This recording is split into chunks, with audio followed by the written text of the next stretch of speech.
Now everybody, tell me in the comments down below if you think that President Biden should send out the fourth stimulus check. And do you think that Democrats and Republicans will come to an agreement on the fourth stimulus bill? Tell me your thoughts on this. People who are struggling every single day to take care of their families. That is really what this whole debate is about. Which side are we on? So let me just take a moment to describe what I believe to be some of the major crises in our country today, and how the everybody, it is just passed. It is official that many people will be receiving an $850 check via direct deposit in mail very soon. The lawmakers in Congress have actually moved forward with this new social spending bill, and there are also a few qualifications that you have to meet in order to know if you're eligible for this $850 stimulus check. Folks, be sure to watch to the end of the video because there's a lot of important information that you don't want to miss out on. Here's some breaking news. In the state of Maine, hundreds of thousands of residents are going to get $850 relief checks this year.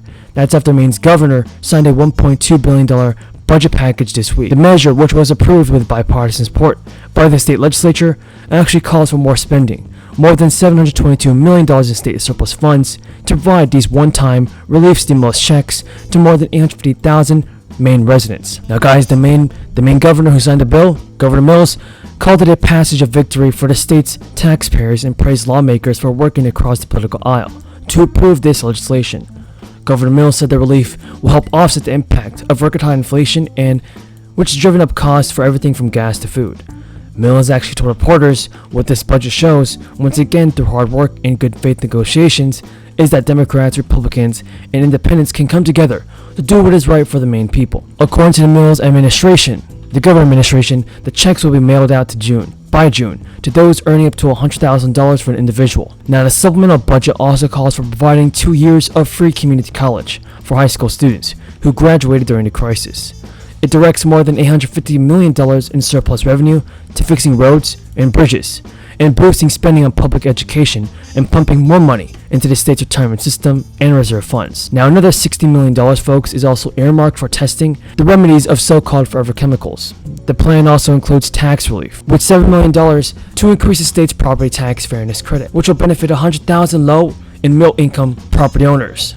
The credit provides property owners and renters who pay more than 4% of their budget on taxes or rent with tax credits, ranging from $1,000 to $1,500 a year. Maine is expecting a windfall of excess tax revenue, everybody, over the next 2 years, and the Mills administration and lawmakers have been debating plans for months to spend the money.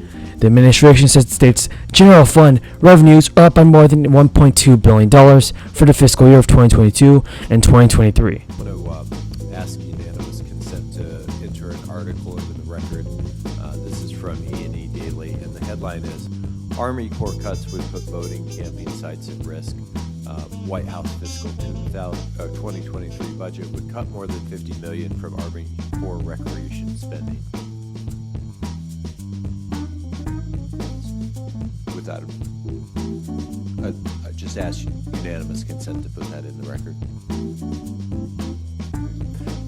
Assistant Secretary Connor, I bring this up because in the last 2 years, we've seen this incredible surge in visitation to public lands writ large, everything from Army Corps to Forest Service to our national parks. Army Corps actually experienced an additional 20 million visits just last year. So I just want to ask, are these cuts a good idea? It seems to be a particularly unfortunate time to do that. Senator Heinrich, thank you for raising the issue. I think myself and General Spellman, we've had discussions about that. We certainly understand the value, increasing value of recreation, as you point out. So we've got some work to do with this budget. We're trying to fit in a lot of priorities, but we need to go through and analyze the full range of impacts with respect to potential, reduction of services to the general public, and we don't want that. So with that budget, we're going to try and manage it so that we don't have those impacts. The good news is through IIJ, the Bipartisan Infrastructure Law, and other mechanisms, we've made some investments in the maintenance of facilities, but we need to operate those facilities. And so we're going to look at the 22 spend plan. We're going to look at other ways that we can ensure we're not reducing services. But it's a concern. I appreciate you raising it. No, I look forward to working with you on this issue. I think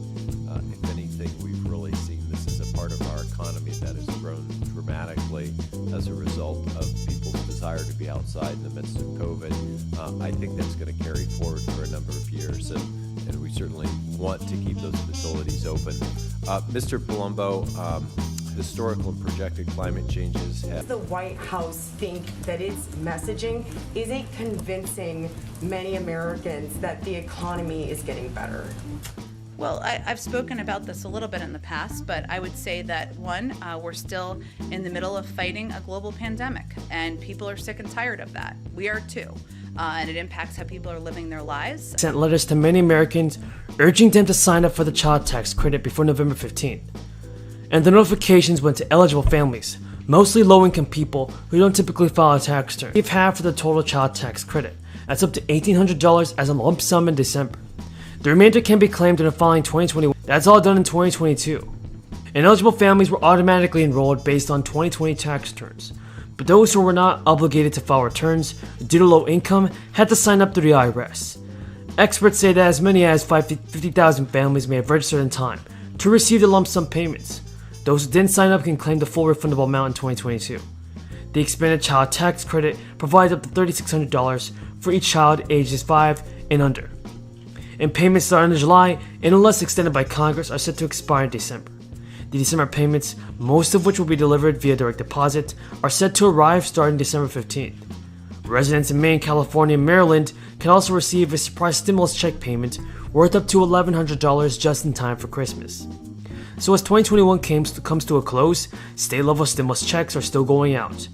Some states are sending out their own state residents a state stimulus payment to pass the roughly $2 trillion bill by the end of the year. Schumer said from the Senate floor that once this necessary work is completed with the parliamentarian, that he's going to bring President Biden's legislation to the floor so that he can pass as soon as possible. That's good news, everybody. Now, Schumer's comments come after the House passed the climate and social spending bill before a weeks-long Thanksgiving break, and the bill faces a hurdle in the Senate where Democrats' 50-seat majority leaves no room for error. Now, lawmakers are also trying to tie up the end-of-year crunch with a backed-up legislative to-do list, including funding the government and raising the debt ceiling, plus passing a big defense bill, which is currently stuck in limbo.